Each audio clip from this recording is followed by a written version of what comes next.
말씀의 제목은 예수를 닮아가자.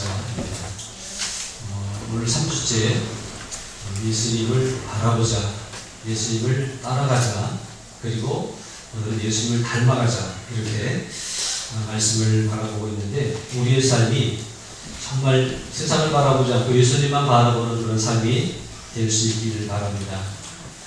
바라만 보지 말고 주님 가신 길을 잘 따라가는 믿음의 성도가 될 때 하나님 그 삶 가운데 역사하실 줄로 믿습니다. 우리의 삶이 주님의 인도하신 가운데서 정말 주님 닮은 진정한 그리스도인의 삶이 된다고 하면 하나님은 우리를 통해서 영광을 받으시고 우리의 삶에 예비하신 복으로 충만케 채워주실 줄로 믿습니다. 그러므로 예수님을 닮아가기를 힘쓰는 우리 모두가 되었으면 좋겠습니다. 로마서 8장 29절에 보니까 이렇게 말씀합니다. 하나님이 미리 아신 자들을 또한 그 아들의 형상을 본받게 하기 위하여 미리 정하셨으니 이는 그로 많은 형제 중에서 맏아들이 되게 하려 하심이라고 말씀하고 있습니다. 우리 인생은 하나님의 형상을 따라 창조함 받았죠. 우리는 사실은 가만히만 있어도 하나님 닮은 사람들이에요. 예수님을 닮은 사람들이었어요. 그런데 아담의 범죄 이후 그 형상을 잃어버리게 되었고, 우리는 원치 않게 원죄를 가지고 태어났고 또 살아가면서 세상의 욕심에 빠져서 자범죄를 지으며 살아가는 존재가 되었습니다. 그래서 하나님이 우리에게 만들어 주셨던 그 아름다운 예수님의 형상을 다 잃어버린 상태였죠. 그런데 하나님이 우리를 결국 포기하실 수 없어서 우리를 위해 아들 예수님을 보내주셨고, 그 예수님이 우리를 위해서 오셔서 그 모든 죄를 사하시기 위해서 친히 십자가에 달려 죽으심으로 우리의 모든 죄를 사해 주시고 우리의 잃어버렸던 하나님 아버지 형상을 회복시켜 주시기 위해서 그렇게 그 길을 가셨습니다. 주님은 최후 승리를 하셨고 우리에게 그 형상을 다시 안겨 주셨습니다. 그래서 하나님의 계획 속에서 오늘 로마서 8장 29절에서 보는 바와 같이 그 아들의 형상을 본받게 하기 위해서 우리를 미리 정해놓으셨고 우리를 부르셔서 그 아들의 형상, 예수님의 형상을 본받도록 그렇게 만들어 주셨다고 하는 사실이에요. 사실 믿음 안에서 우리의 믿음이 온전히 회복되고 주님을 바라보면, 주님을 따라가면 아들의 형상, 예수님의 형상을 본받게 되어져 있고 배우고 따라갈 수가 있게 되는 것입니다. 그래서 이 말씀처럼 우리는 예수님의 형상을 본받아야 되는 존재들이다 라고 하는 사실들을 기억해야 되겠습니다. 하나님의 아들 예수님이 맏아들이 되시고, 그럼 그 다음에 우리는 둘째 아들, 셋째 아들로 하나님의 예수님의 형상을 닮은 하나님의 아들로서의 삶을 이 땅에 살아갈 때 하나님은 우리를 통해서 기뻐하시고 영광 받으실 줄로 믿습니다. 그래서 우리가 하나님의 형상을 닮아야 되는 존재들이다, 예수님의 형상을 닮아야 하는 존재들이다 라고 하는 것들을 잘 기억하시기 바랍니다. 옆에 분들을 보고 이렇게 한번 인사하세요. 예수님 닮으셨네요. 예수님 닮으셨죠? 얼굴만이 아니라 성품이 예수님 닮고 삶이 예수님 닮기를 축복합니다. 베드로후서 3장 18절에 보니까 오직 우리 주 곧 구주 예수 그리스도의 은혜와 그를 아는 지식에서 어떻게 하라? 자라가라. 지금 이대로 있으면 안 된다는 거예요. 자라가라. 영광이 이제와 영원한 날까지 그에게 있을지어다 라고 말씀합니다. 우리가 주님의 이름을 믿고 주님 나의 구주이십니다 라고 고백하면서 예수를 믿고 이제 하나님의 자녀가 되었고, 하나님의 형상 예수님의 모습을 닮은 사람으로 살아가기를 원하는데 그냥 가만히 있으면 안 되고요. 계속 우리가 성장해 가야 된다고 하는 거예요.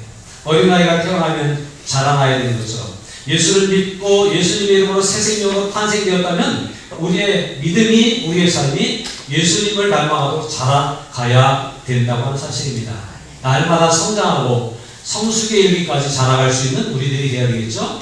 오늘 본문의 말씀 보니까 13절에 이렇게 말씀합니다. 우리가 다 하나님의 아들을 믿는 것과 아는 일에 하나가 되어 온전한 사람을 이루어 그리스도의 장성한 분량이 충만한 데까지 이르리니라고 말씀합니다.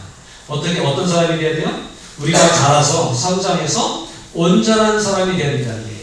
온전한 사람, 사실은 우리가 쉬운 일은 아니에요. 완벽한 사람이 되어야 된다고 하는 것, 이건 쉬운 일은 아닙니다. 그러나 믿음 안에서 될 줄은 믿습니다. 이 온전하다고 하는 얘기는 완벽하다고 하는 의미도 있지만 이런 의미도 있어요. 성숙한. 여러분, 완벽한 사람이 되라고 하는 말보다 성숙한 사람이 되라니까 좀 우리가 좀 여유가 생기지 않습니까? 여러분, 주님 안에서, 믿음 안에서 성숙한 그리스도인이 되시기를 주님의 이름으로 축복합니다. 아멘. 우리는 성숙해야 돼요. 날마다 어린아이 같으면 안 되고 성숙한 믿음으로 자라야 됩니다. 어디까지 우리가 성숙해가고 어디까지 성장해야 되느냐? 그리스도의 장성한 분량에 충만한 데까지, 예수님의 모습에 이르기까지 계속 자라가야 되고 계속 배워가야 되고, 그러면서 그 모습을 우리가 갖춰줘야 돼요. 그래서 우리의 인상이 예수님 닮은 인상이 되어야 되고, 우리의 마음의 성품이 예수님 닮은 성품이 되어야 돼요. 우리의 말 한마디가 예수님처럼 말해야 되고, 우리의 행동 하나하나가 예수님을 느끼게 할 수 있어야 돼요. 그게 전도해야 되지만, 전도를 우리가 입술로 전도하는 것보다 사실은 삶으로 전도하는 것이 굉장히 중요합니다.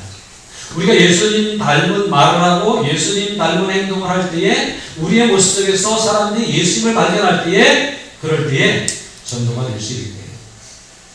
지난달인가요? 우리 목회자 원래를 저 성남에서 가졌었는데, 가서 그 담임 목사님께 설교를 드리면서, 담임 목사님께서 그 설교 중에 당신의 교회 한 성도님을 소개하더라고요. 나와서 소개한 게 아니라 말씀으로 소개하는데, 권사님이 이제 어려운 환경 속에서 어느 대형 마트에 직원들 밥을 해주는 식당에 가서 식당 일을 이렇게 하는 분이에요. 근데 이 권사님이 한 2년 정도 그 식당 일을 했는데, 한 2년쯤 지나니까 식당 사장님이 이 권사님에게 찾아와서, 여사님, 보통 사회에서 여사님 그러잖아요. 여사님 다니는 교회에 저도 가고 싶습니다. 그러더래요. 안 믿는 분이었는데 그러더래요. 그래서 무슨 일인가 봤더니, 그 이전에는 이 마트에 직원들이 여럿이 있는데 매일 티격거리고 싸우고 툭하면 나가고, 그리고 맨날 불평 불만이 나오고 그렇게 살았다는 거예요.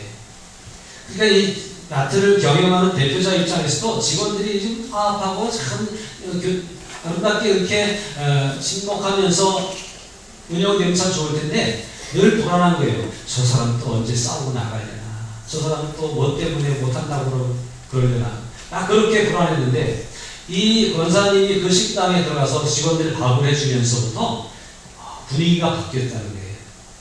이 권사님은 할렐루야 아멘, 그 인사, 할렐루야 아멘 인사라는 거예요. 그러니까 교회 안 다니는 사람들은 나중에는 권사님 보고 환하게 밝게 웃으면서 할렐루야 아멘 그러니까 따라하기 시작했어요. 그래서 이 직원들끼리 서로 할렐루야 아멘으로 인사하고 그러다 보니까 싸울 일이 없다는 거예요. 삐지고 나갈 일이 없다는 거예요. 그러니까 대표자 입장에서는 이 분위기를 딱 잡아준 이 권사님이 너무나 고마운 거예요. 그래서 그 권사님한테 와서, 나도 여사님 다니는 교회에 나가고 싶습니다. 도대체 어떤 교회길래 이런 분위기가 얼굴에서, 말투에서, 생활 습관에서 나오는가. 그래서 바로 와서 따라와서 다음 주에 등록하고 교회를 열심히 다니고 있다고 하는 그런 얘기를 듣습니다. 우리 성도님들의 모든 삶의 영역에서 이런 놀라운 역사가 일어났으면 좋겠습니다. 이 얘기하니까 푹 쓰기는 분이 계셔요. 나는 그거 못하는데.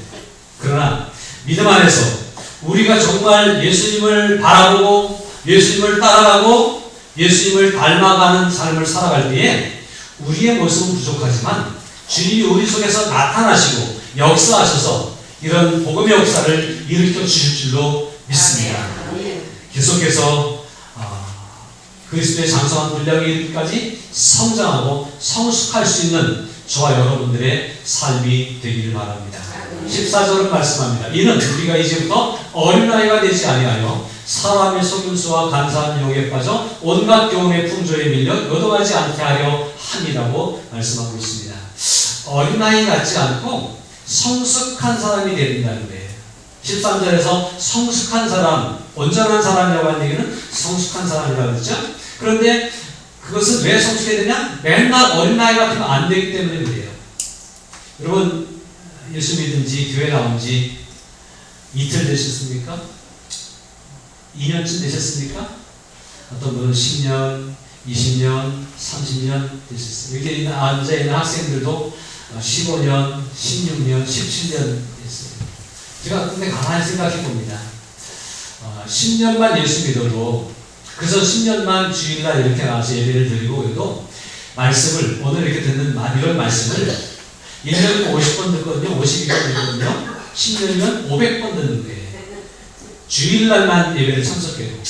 이 하나님의 말씀은 500번 설교를 들었는데도 여전히 어린아이 같다고 한다면 이건 좀 생각해 봐야 될 문제가 아닐까요? 오늘 이 시간 우리는 말씀 앞에서 내 믿음의 모습이, 내 삶의 모습이 주님 바라보실 때에 여전히 어린아이와 같은 모습으로 살고 있지는 않은가 돌아보고 반성하는 그런 교회가 되었으면 좋겠습니다. 우리의 생각이 성숙해져야 돼요. 맨날 뻥 해가지고 뭐 삐질 일 없나만 생각하는 것 같아요. 잘 삐져요. 뭐 좀 이렇게 많이 뻥해가지고 상처받을 일은 없나 그걸 찾아내는 것 같아요. 그건 어린아이의 모습이에요. 어린아이는 엄마가 뭘 줄까 하만 바라보고 입만 만족하면 되는 사람이 어린아이예요. 그렇지 않습니까? 그런데 우리 성도들이 그리스도인으로 살아가면서 그저 내 구미에 맞는 것만 취하려고 그러고 내 마음에 드는 것만 찾으려고 그러고 그저 내 마음에 안 드는 사람은 다 믿고 이렇게 되면 매일 상처받았다 그러고 매일 시험 들었다 그러고 매일 삐진다 그러고 겁나는 사람들이 사실 좀 있습니다. 여러분 그러지 않길 바랍니다. 우리의 모습들이, 우리의 믿음의 상황이 어린아이와 같이 되어지면 안 돼요. 어린아이들은요 어떤 상황입니까? 신앙적인 영적인 어린아이들은 사람이 속임수에 잘 넘어갑니다. 세상은 속임수가 판을 치는 세상입니다. 다른 사람 때문에 속고 때로는 자기 자신에게 속고 그래서 영적으로 성숙할 수 없는 거예요. 맨날 속아서 넘어졌다 그러고 시험 들었다 그러는 거예요. 또 유혹에 빠져서 또 세상의 풍조에 밀려서 이단도 많고 사이비도 많고 이게 성숙되지 않으니까 뭐가 뭔지 분별하지 못하고 해서 유혹에 빠지는 거예요. 이렇다 그러면 그런 거 하고 그쪽으로 끌려가고 뭐 이렇다 그러면 또 그게 옳은가 하고 끌려가고 그렇게 빠지는 거예요. 또 세상의 풍조에 휘둘려서 오늘은 놀러 가야 되겠다. 오늘은 교회 가는 것보다 괜히 마음에 어디 여행 가고 싶은 마음이 있다. 그래서 자꾸 세상 풍조에 빠져들어가다 보니까 그 신앙이 날마다 한 계단씩 한 계단씩 올라가는 신앙이 되어야 되는데 매일매일 올라갔다 내려갔다 올라갔다 내려갔다 또 어떤 때는 한 번 내려갈 때는 올라갈 때는 한 칸 올라가는데 내려갈 때는 한 칸만 내려가지 않잖아요. 쭉 내려가잖아요. 그래서 다시 올라오면 한참 힘들게 올라가는데 또 어느 날 또 다시 쭉 내려가고 그 매일 10년을 교회 다녀도 어린아이 같고 20년을 교회 다녀도 어린아이 같고 죽을 때까지 어린아이 같은 믿음으로 살아간다고 한다면 안 되지 않습니까? 여러분 우리의 믿음이 속임수에 빠지는 믿음이 되지 않길 바랍니다. 영적인 분별력을 가지고 어떤 유혹이 와도 흔들리지 않는 믿음이 되길 바랍니다. 세상의 풍조에 세상의 유행에 익숙해져가지고 거기에 막 이끌려가는 믿음이 아니라 어떤 일이 있어도 요동하지 않는 그런 믿음이 될 수 있기를 바랍니다. 주님만 바라보면 가능해집니다. 우리의 믿음이 세상을 따라가는 것이 아니라 주님을 따라간다고 생각하면 그렇게 할 수 있어요. 정말 우리의 마음속에 주님을 담고 주님을 닮은 모습으로 주님을 섬길 때에 우리는 흔들리지 않는 믿음으로 꿋꿋하게 성장하고 성숙해가는 그러한 믿음을 가질 수 있을 줄로 믿습니다. 저는 여기에 있는 여러분들이 주님을 닮기까지 계속 수고하고 기도하고 또 그러면서 주님을 닮음으로 세상에 어떤 어려움이 와도 믿음이 흔들리지 않는 꿋꿋하게 견뎌낼 수 있는 그러한 여러분 모두가 되었으면 좋겠습니다. 초대교회 성도들은 수없이 많은 핍박과 고난을 당했습니다. 그러나 주님을 바라보는 사람은, 주님을 따라가는 사람은 흔들리지 않고 주님 닮은 그 모습을 잃지 않았습니다. 여러분, 고난을 당해도 온전한 믿음이 있으면 웃음을 잃지 않는 거예요. 주님처럼. 그리고 어떤 어려움을 만나도, 어떤 시험과 유혹을 만나도 주님처럼 항상 그 길을 꿋꿋하게 가는 거예요. 때로는 내가 속에서 하고 싶지 않은 일들을 만날 때도 있고 그런 일들 앞에 설 때도 있습니다. 그래도 주님이 원하시는 일이라고 한다면 그런 마음으로 꿋꿋하게 그 길을 감으로 주님이 저 앞에 기다리시는데 거기까지 완주할 수 있는 그런 우리 모두가 되어져야 하겠습니다. 15절은 말씀합니다. 오직 사랑 안에서 참된 것을 하여. 여러분, 하나님이 우리를 어떻게 사랑하시는지를 기억하시기 바랍니다. 하나님이 우리를 사랑하시되 독생자 예수님은 우리를 위해 내어주시고 그를 버리시기까지. 예수님이 십자가상에서 아버지 어찌하여 나를 버리셨습니까? 엘리 라마 사박다니 라고 말씀하셨잖아요. 아들 하나밖에 없는 아들이 버림받았던 것은 우리를 취하시기 위해서였어요. 이런 사랑을 우리가 받았어요. 누가 자기 아들을 죽음에 내어놓고 우리를 사시겠어요? 근데 하나님은 우리를 그렇게 사랑하셨고 우리를 위해 주님이 오셨어요. 하나님이 세상을 이처럼 사랑하사 독생자를 주셨으니 라고 말씀하잖아요. 왜요? 우리가 믿고 구원받게 하기 위해서. 이런 사랑을 우리가 받았습니다. 그렇다면 그 사랑으로 우리는 충만해야 돼요. 저는 확신합니다. 사랑을 풍성히 받은 사람은 사랑을 줄 줄 아는 사람이에요. 사랑을 받아보지 못한 사람은 사랑을 어떻게 줘야 되는지 몰라요. 무엇이 사랑인지 몰라요. 그래서 이 세상을 살아가면서도 많은 그 삐딱하게 사랑하는 사람들 보면 다 뒤져보면 사랑을 충만히 받지 못한 사람이에요. 세상에서 그런 사람들이 참 많습니다. 그러나 주님 안에 있을 때 주님의 풍성한 사랑을 누구든지 받을 수 있습니다. 이제라도 늦지 않았습니다. 지금이라도 주님이 나를 얼마나 사랑하셨는지를 이해하고 생각하면서 주님의 사랑을 풍성히 받아 누릴 수 있길 바랍니다. 그 크신 사랑을 가슴속 깊이 담을 수 있길 바랍니다. 그리고 그 사랑의 마음으로 세상을 바라볼 수 있기를 바랍니다. 그러면 우리는 참된 것을 할 수 있어요. 이 참된 것을 하며라고 한 이 말씀은 사실은 복음에 합당한 삶을 살아간다고 하는 얘기예요. 복음에 합당한 삶을 살아갈 뿐만 아니라 그 복음을 증거하고 주님이 나를 이렇게 사랑하셨다고, 당신도 주님의 사랑을 받을 수 있다고, 주님의 사랑을 전달하고 증거하는 삶을 살아갈 수 있는 겁니다.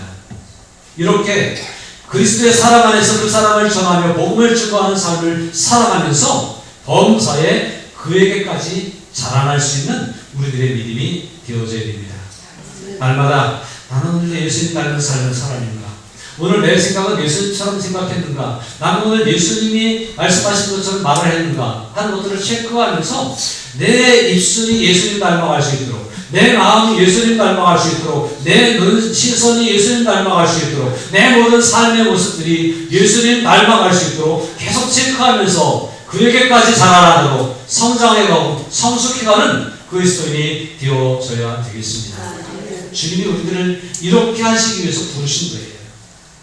주님은 우리를 예수님과 함께 하기 위해서 부르셨는데 굳이 예수님 안 닮으려고 애쓰다가 마지막을 경험하면 그 마지막에 예수님 닮은 사람이 주님에게 취함을 받은 것이고, 너 역시 내 삶이구나.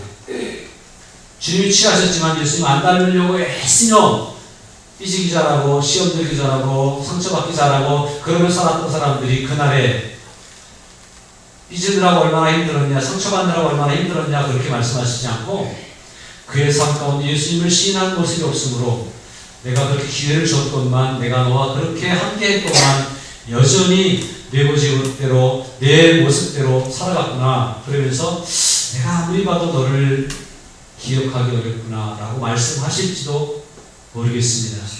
이런 두려운 마음으로 범사에 그에게까지 자라갈 수 있는 그런 믿음의 모습이 되어지기를 바랍니다.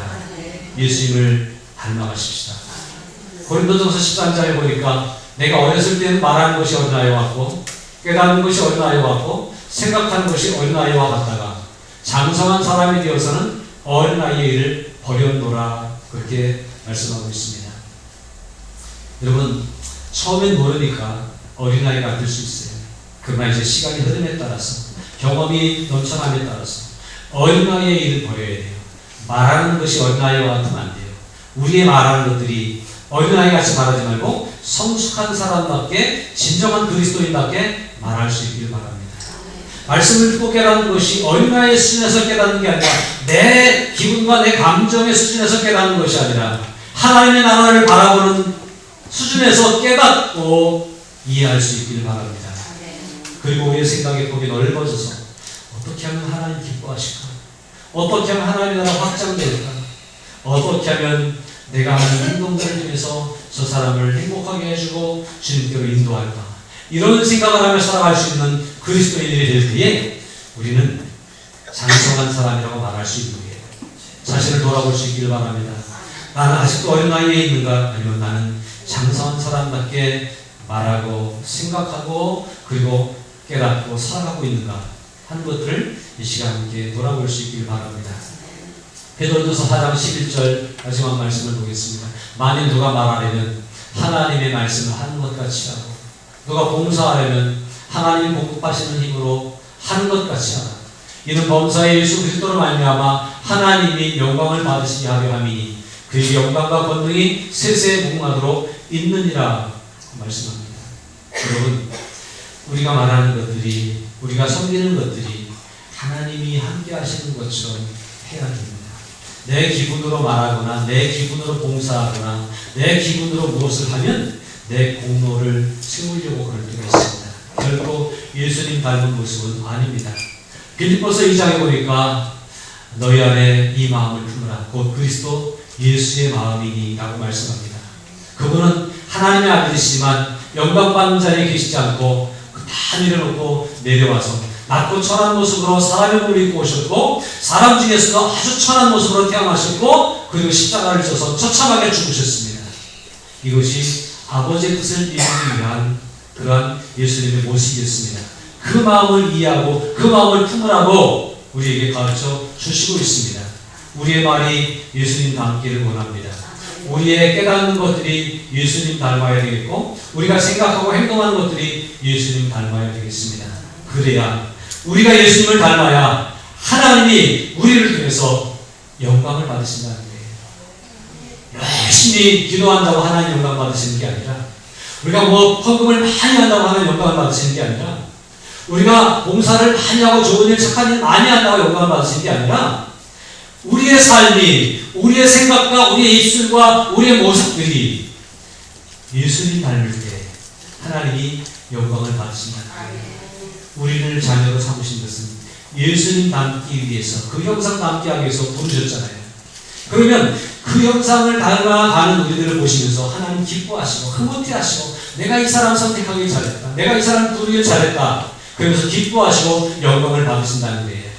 날마다 우리의 삶을 바라보고 계시는 주님 앞에 우리의 삶을 비춰보고 오늘도 주님이 나 때문에 기뻐하셨겠지? 오늘도 주님 나를 바라보시면서 흐뭇해하셨겠지? 이렇게 생각할 수 있도록 예수를 닮기를 힘쓰는 주의 백성들 되기를 주님의 이름으로 축복합니다.